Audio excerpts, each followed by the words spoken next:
यह किला और नगर जल संकट से घिरा रहेगा।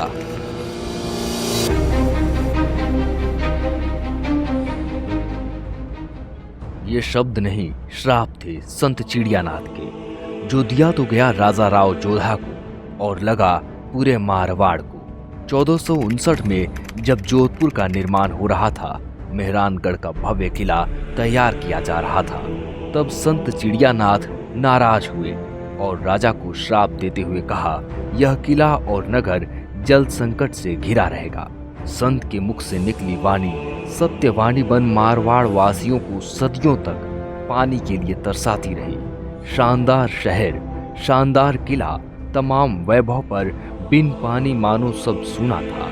कई राजा आए, कई राजा गए, किला तो यूं ही खड़ा रहा और 1459 में दिए गए इस श्राप से मुक्ति मिली 1997 में, जब मारवाड़ के जल भागीरथ राजेंद्र गहलोत ने हिमालय का पावन जल जोधपुर तक पहुंचाया। कहानी जल संघर्ष की, कहानी हिमालय के जल से मारवाड़ की प्यास बुझाने की, कहानी जोधपुर को चिड़ियानाथ के श्राप से मुक्त कराने की, कहानी जोधपुर लिफ्ट कैनाल की और कहानी इन सब के सूत्रधार राजेंद्र गहलोत की।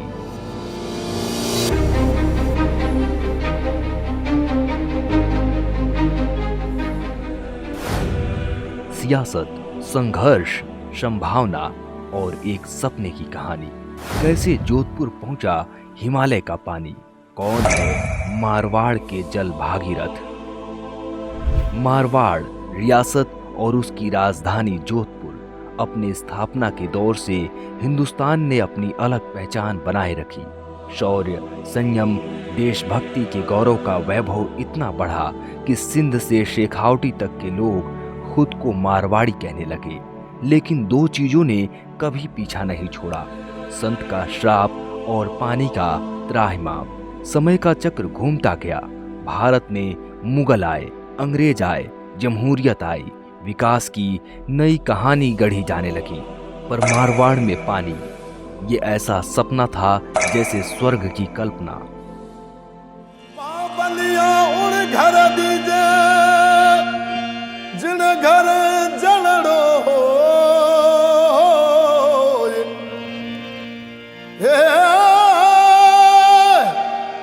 सूखा लागे ताल तलया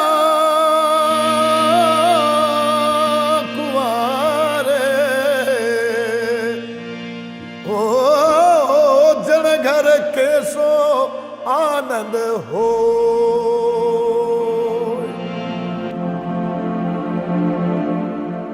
और इस सपने को पूरा किया मारवाड़ के जल भागीरथ कहे जाने वाले राजेंद्र गहलोत ने, जिनके प्रयासों ने रेगिस्तान का सीना चीर हिमालय का नीर मरुधरा में उतार दिया।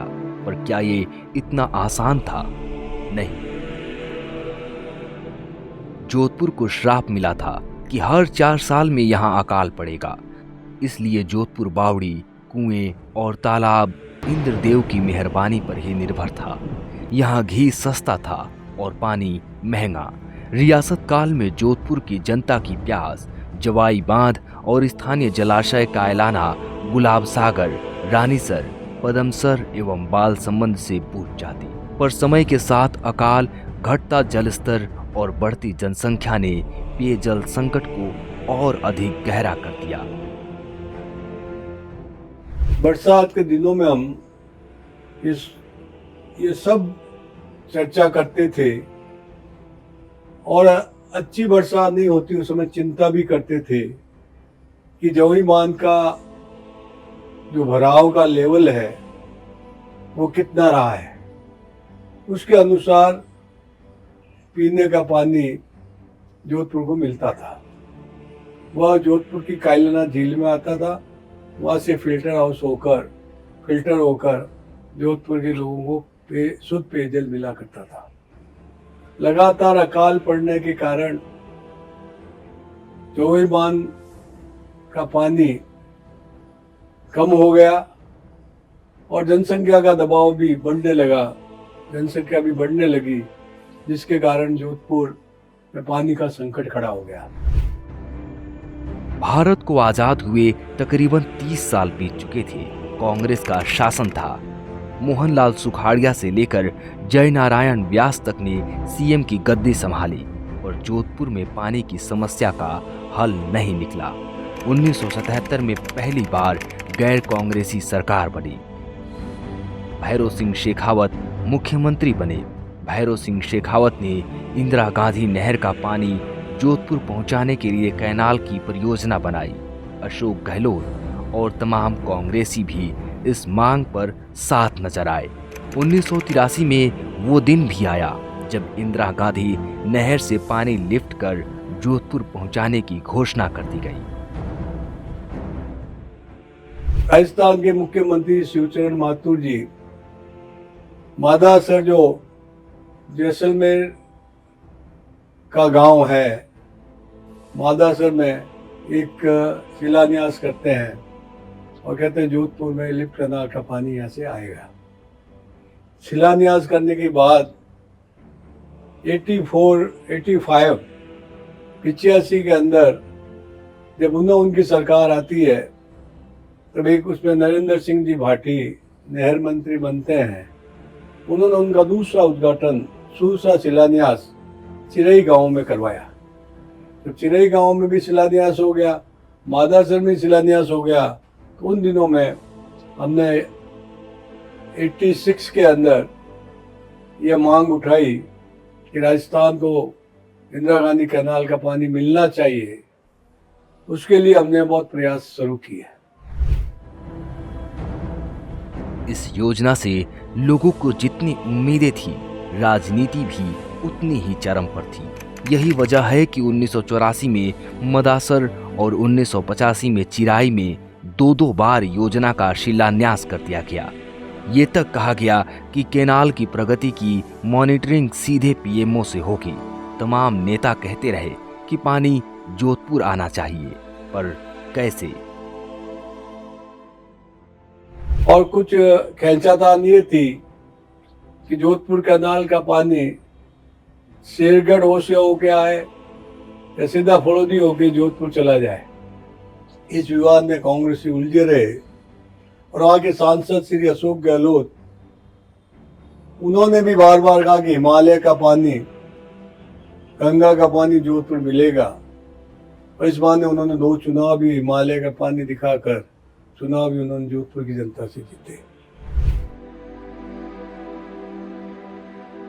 मंच से बातें होती रहीं, नेताओं ने वादे किए, जनता की उम्मीद बनी रही, योजनाएं कागजों पर फड़फड़ाती रहीं, पर पानी नहीं पहुंचा। तब युवा नेता राजेंद्र गहलोत ने मोर्चा संभाला। 1987 में आंदोलन का रास्ता अपनाया। नतीजा ये रहा कि 1989 में सरकार ने योजना स्वीकृत कर दी। मादासर से हम जोधपुर के पत्रकारों के साथ रवाना हुए और वहाँ का मादासर में क्या स्थिति है वो स्थिति हमने देखी। तो ऐसा लग रहा था कि नहर के पास एक खड्डा जरूर खुदा हुआ है, नहर का पानी शिलान्यास का पत्थर जरूर है, पर आगे फैमिन में थोड़ा काम हुआ, बाद में बंद हो गया। ये स्थिति लगातार चलती रही। नहर के नाम पर सिर्फ गड्ढा था, शिलान्यास की पट्टी थी, पानी दूर दूर तक नहीं था। इस बीच 1990 के चुनाव का समय आ गया। 2 गहलोत आमने सामने। राजेंद्र गहलोत के कैंपन का केंद्र बस यही था, अगर जीता तो जोधपुर को प्यासा नहीं रहने दूंगा। उधर अशोक गहलोत के पास इस वार का कोई पलटवार नहीं था, क्योंकि कांग्रेस की सरकारें पहले भी कई बार ये वादे कर चुकी थी, लेकिन पूरे नहीं हुए। जनता ने भरोसा राजेंद्र गहलोत पर किया, चुनाव जीत गए। ठीक इसी समय जोधपुर से सांसद थे जसवंत सिंह जसौल। तो लोगों को एक आशा थी, विश्वास था कि हमारा काम करेंगे। और उस समय मैंने जोधपुर की स्थिति देखी। जोई बांध से पानी कम आ रहा था, इसलिए बोरुंदा का पानी जो पीने के योग्य नहीं रहा, फ्लोराइड यूज था, वो पानी हमने उपयोग किया। और मथाड़िया से भी हमने पानी मंगाया, पानी का उपयोग किया। और उस कारण ये लोग कांग्रेस नेता लोग ये वावा लेते रहे कि हम मथानिया से हमने बोरुंदा से पानी लेके आए, परंतु उनकी अदूरदर्शिता थी। उसके कारण मैं कह सकता हूँ कि जो हमारे पानी के जो जल स्रोत भूमिगत भंडार थे वो समाप्त हो गए और हमारी प्यास भी नहीं बुझी। जोधपुर की स्थिति इतनी गंभीर थी कि हर जगह से पानी के लिए मांग उठने लगी। राजेंद्र गहलोत के सामने भी चुनौती बड़ी थी। उसी समय देश में राम भक्ति की लहर उठी। अयोध्या में बाबरी की दीवार गिरी और इधर विधानसभा भंग कर दी गई। दोबारा चुनाव हुए। 1993 में भी मरुगंगा लाने के वादे पर लोगों ने फिर से राजेंद्र गहलोत को मौका दिया, पर पानी लाना इतना आसान नहीं था। इमरजेंसी की कोख से पैदा हुए नेता राजेंद्र गहलोत ने जोधपुर में भी आपातकाल का ऐलान किया। इमरजेंसी स्कीम, और इसी इमरजेंसी स्कीम से आना था जोधपुर में पानी। चुनाव जीतने के बाद मैंने एक इमरजेंसी योजना बनवाई। सारे इंजीनियर इस बात के लिए खिलाफ थे कि इमरजेंसी योजना के माध्यम से पानी नहीं लाया जा सकता। मैंने कहा पानी लाया जा सकता है, और उसके लिए हमने कहा जो पाइप आपके पास पहले जोधपुर बरोदा से जोधपुर पानी लाया जा रहा था, जो पानी आपका मथानिया से जोधपुर लाया जा रहा था, उन पाइपों को जोड़कर जो हम कंस्ट्रक्शन के लिए नहर के लिए पानी काम में ले रहे हैं, वो पानी हम इमरजेंसी योजना में पानी वो कंस्ट्रक्शन का भी काम ले लेंगे और कायलरा भी हम भर सकते हैं। उसके बाद ये आया कि राजस्थान सरकार के प्रशासनिक अधिकारी कहने लगे, भैरव सिंह जी शेखावत मुख्यमंत्री थे, उन्होंने कहा कि ये इसका टेंडर हो चुका है और वो टेंडर ठेकेदार काम नहीं कर रहे, वो ब्लैक लिस्ट भी हो चुका है, पर कोर्ट में है। तो हमने कहा बिना टेंडर की हम पाइप ला सकते हैं। मैंने ये जो हमने राजस्थान स्टील अथॉरिटी है, उससे पानी उसके एमडी उसमें हमारे जोधपुर के हमारे राजस्थान के आईएएस अफसर आदर्श किशोर जी थे, उनसे संपर्क किया जाए तो हमें पाइप जल्दी मिल सकते हैं और पाइप लाए जा सकते हैं। ये मेरी बात हमारे मुख्यमंत्री सरदेव भैरव सिंह जी शेखावत को जची। उन्होंने कहा आदर्श किशोर सक्सेना से संपर्क कीजिए। वहाँ उनके जो मुख्यमंत्री सचिव थे मेहता जी, उन मेहता जी ने भी उन्होंने संपर्क किया, मैंने संपर्क किया। उन्होंने कहा यदि आप हमको आदेश दे के अमाउंट भेज देते हैं तो हम पाइप आपको 1 महीने के अंदर दे देंगे। उससे हमारी समस्या का पता लगा कि 102 किलोमीटर जो पाइप लगना है और वो पाइप हमें यहाँ मिल जाएगा तो हमारे पंप हाउस भी अच्छे हो जाएंगे, और उसके कारण हमें इसको विश्वास हो गया कि अब जोधपुर लिफ्ट अदालत बन सकती है। 1993 में ही राजेंद्र गहलोत सैकड़ों कार्यकर्ताओं के साथ लोक देवता बाबा रामदेव की तपोभूमि रूनीचा तक पद यात्रा करने गए। मिन्नत मांगी कि जोधपुर तक हिमालय का पानी पहुंचे और इसमें कोई दिक्कत ना आए।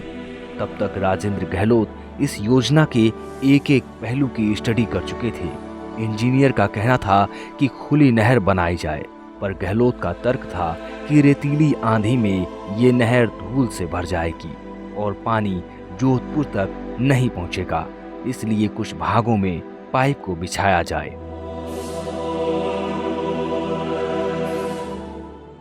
हमने जोधपुर में पाइप की पूजा की और पूजा करके उन पाइपों को हमने भेजा जोधपुर में।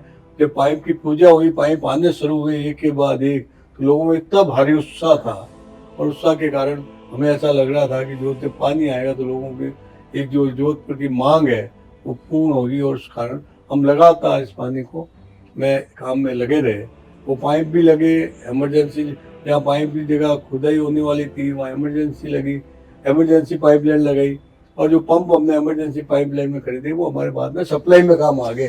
तो ऐसा लगा कि उन्होंने कहा जो इंजीनियर लोग नहीं सोच सकते थे वो बात हमने प्रैक्टिकली पद यात्रा करके बार बार देखी, तो वो सोच के हमने ये बात बताई। उसके बाद में लगातार ये काम होता रहा। पंप भी, बड़े पंप भी आए, हाथी की साइज के पंप थे बड़े बड़े। उनको देख के लोगों को लगा कि ये पंप 8 पंप स्टेशन थे, 16 पंप आए बड़े, वो भी उलझे हुए थे। वो भी उनका बार्गेनिंग करके उसको राजस्थान सरकार किसी तरह से करके वो पंप वहाँ क्लोज करके बड़े बड़े पंप मंगाए। जोधपुर में बड़े बड़े पाइप आने लगे, हाथियों के साइज जितने पंप आने शुरू हुए। लोगों की उम्मीदें और एक युवा नेता का सपना मानो साकार हो रहा था। 96 के अंदर जब अरुण सिंह जी शेखावत ने मुझे जलदाय मंत्री बनाया, उस समय तो काम सारा कंप्लीट हो गया था और उसके बाद हमने इसका 98 के अंदर हमने इसका उद्घाटन करवाया। जलदाय मंत्री भोलाल जी शर्मा और हमने मिलकर इसका उद्घाटन कराया और उद्घाटन के समय भी लोगों उत्साह, उस समय शिव की हमने प्रतिमा हमने वहाँ लगाई थी कायलाना पे, पहाड़ी पे। तो शिव प्रतीक रहा कि कहाँ से भाखड़ा का पानी, रावी, ब्यास, सतलज का पानी जोधपुर आया है। तो इसको बड़े उत्साह के साथ जोधपुर की कहानी है। 1993 में जब राष्ट्रपति शासन लगा, तब भी राजेंद्र गहलोत राज्यपाल से मिलते रहे, प्रोजेक्ट की हर बारीकी पर काम करते रहे और फिर वो दिन आ ही गया जब मेहनत सफल हुई। 1993 दशहरे का दिन केनाल के जरिए हिमालय की जलधारा जोधपुर पहुंच गई। उस वक्त 40 लाख और बाद में हर दिन 80 लाख गैलन पानी जोधपुर आने लगा। 1997 की गर्मियों तक रोजाना 370 लाख गैलन पानी जोधपुर पहुंचने का सपना भी साकार हो गया। पानी जोधपुर पहुंच चुका था। प्रथम चरण पूरा होते ही स्टोरेज और फिल्टरेशन का काम शुरू हुआ।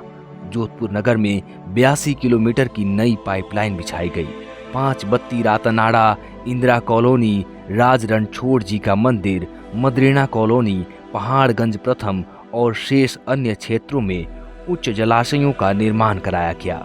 25 नवंबर 1994 को मंजूर 11 करोड़ 19 लाख की एक अन्य योजना के तहत मदरेना कॉलोनी पहाड़गंज में उच्च जलाशय बनवाए गए। लिफ्ट कैनाल के जरिए जब पानी जोधपुर पहुंचा तो राजेंद्र गहलोत संतों का आशीर्वाद लेकर अपने सैकड़ों कार्यकर्ताओं के साथ सत्संग भवन से जेठ की चिलचिलाती गर्मी में जोधपुर से 45 किलोमीटर दूर पालासनी स्थित चिड़ियानाथ जी के आश्रम पहुंचे। तारीख थी 17 और 18 जून 1997 की, जहां राजेंद्र गहलोत ने संत चिड़ियानाथ जी का जलाभिषेक कर श्राप से मुक्ति की प्रार्थना की। 82 से लेकर 90 तक और उसमें मात्र अपने 30 करोड़ या कुछ पैसे खर्च हुए हैं और हमने इस योजना पर ये 265 करोड़ रुपए खर्च किए और पानी की सप्लाई के लिए 40 करोड़ अलग से हमने खर्च किए। इसलिए मैं कह सकता हूँ कि पूरा काम मेरी देख रेख के अंदर आदरणीय भैरव सिंह जी शेखावत के निर्देशों पर ये काम समय पर पूरा हुआ और आज जोधपुर में वो पानी की समस्या हल हुई है। इसलिए लोग कभी हमारे संबोधन करते हुए जल भागीरथ भी कहते हैं, तो हमने सब कोशिश करके उस पानी की व्यवस्था जोधपुर में हुई, जिसका जवई का पानी पाली को मिल गया और इस तरह जोधपुर के अंदर शहर को पानी मिला, इससे आसपास के गांवों को पानी मिला और अब करीब पूरे जिले में सब ये पानी जोधपुर लिफ्ट कैनाल का पानी जा रहा है। और इसमें कांग्रेस ने तो उसमें फिर उसके बाद 90 के बाद जब कांग्रेस की सरकार वापस आई तो उसने नाम राजीव गांधी कैनाल रख दिया। हमारी मरुगंगा नाम था, तो नाम उन्होंने बदल दिया। परंतु आज मैं कह सकता हूँ जोधपुर के अंदर पानी का जो संकट था वो कम हुआ। आज जोधपुर में बेशक पानी पहुंच गया हो, पर राजेंद्र गहलोत नहीं रुके हैं। बढ़ती आबादी को देख वो अगले चरण पर लग चुके हैं। आज कायलाना फिल्टर प्लांट, 5 बत्ती उच्च जलाशय, बाईजी का तालाब उच्च जलाशय, जसवंत थड़ा उच्च जलाशय, इंदिरा कॉलोनी उच्च जलाशय, मदरीना कॉलोनी उच्च जलाशय से निकला पानी जोधपुर की प्यास बुझा रहा था।